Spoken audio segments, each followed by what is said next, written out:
Guys good morning. আৰু আপোনালোক মই আজি বস্তু দেখাইছোঁ।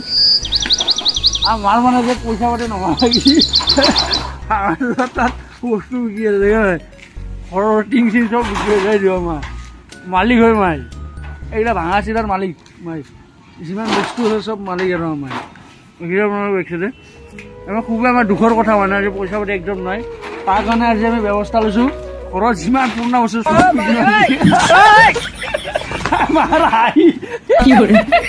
যিমান ঘৰত পুৰণা বস্তু আছে চব বিকা আজি সিদ্ধান্ত লৈছোঁ আমি। দেখিছে আপোনালোকে ভাঙা চোলা কাম কৰি আছে চব বিকি যি বস্তু যায় বাবু আনি বস্তু দেখিছে গিলানৰ পেলেৰে ঘৰত যিমান বস্তু আছে নাথাকোঁ আৰু পইচা লাগে ভাই জীৱনত চব আছে চব পইচা লগা আছে কি কৰিব কওকচোন। মানুহ এটা বেয়া টাইম এটা আহে ন বেয়া